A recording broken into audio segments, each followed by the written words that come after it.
Good morning, welcome back. Texas Patriot with another how-to video.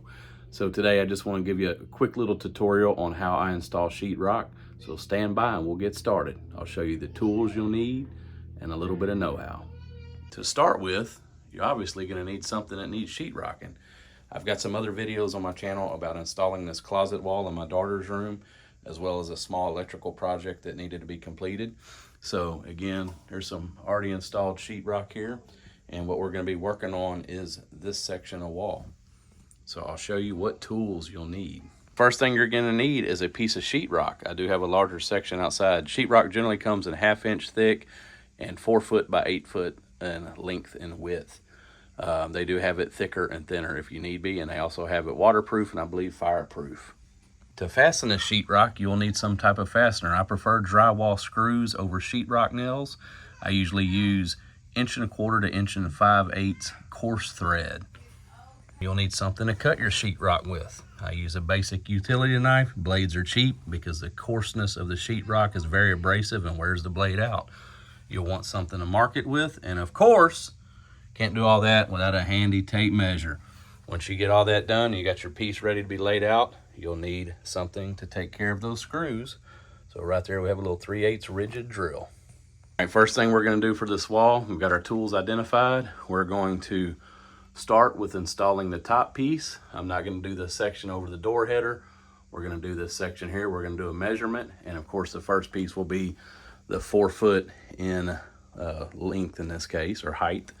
So we'll get that measured and we'll get it cut out.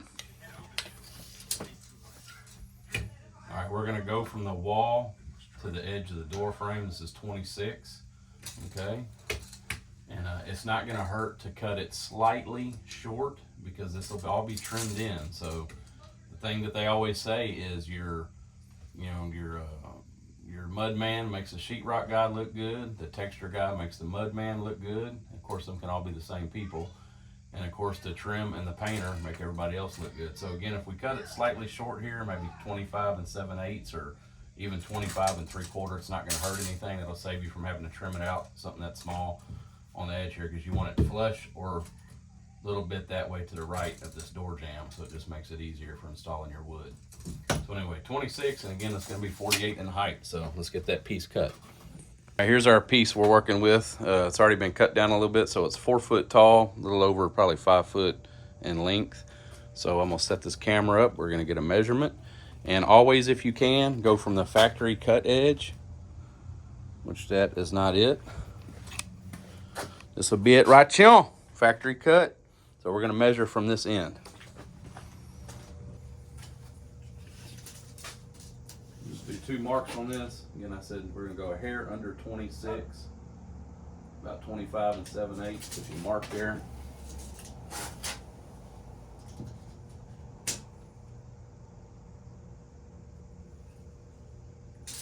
All right, you got a mark top and bottom. They do make a sheetrock square. It's a T-square they call it. Obviously shaping a T.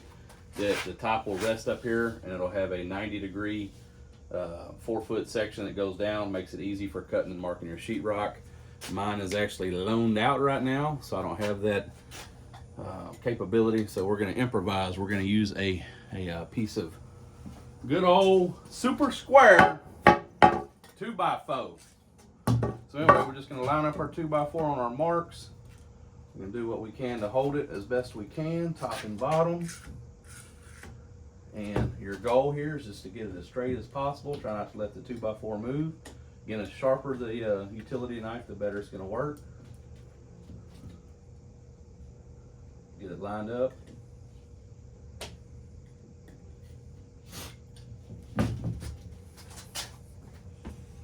We're still recording. Okay, I had to double check, y'all.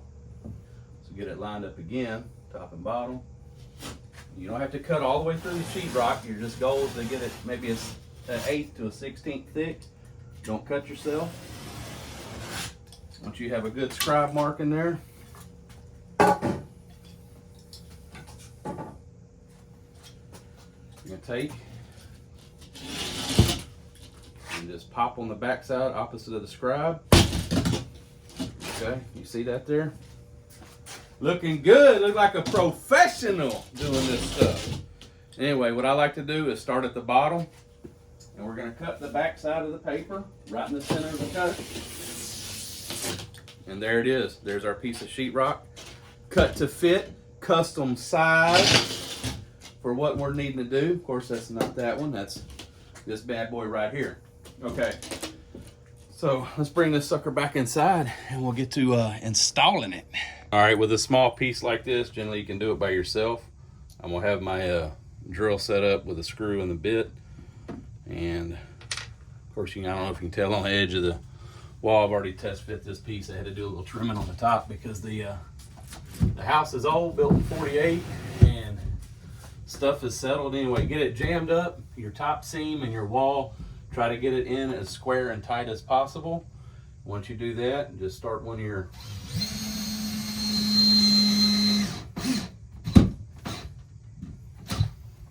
screws, and it should hold it. And we get one more set in here just so I feel a little more confident. Again, make sure once you have one in, make sure everything's still flush and tight as can be.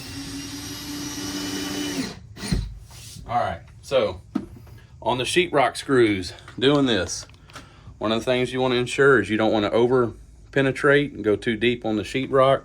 You want it to where the screw, I don't know if you can see that, you want it to where the screw is just slightly, there you can see that one better, slightly below the paper on the sheetrock. You don't want to really break the paper and go into the material of the sheetrock itself. I don't remember what that stuff's called. Anyway, what I try to do is about every foot or so, maybe every 8 inches along the stud line here.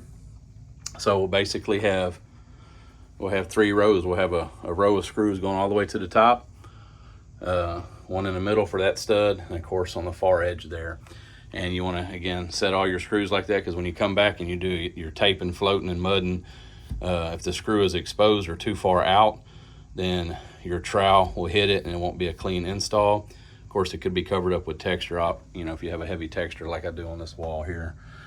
But of course, if it's too deep, your screw's not going to have as good a holding power in the sheetrock. So anyway, I'm going to do a few more screws and we'll wrap this video up.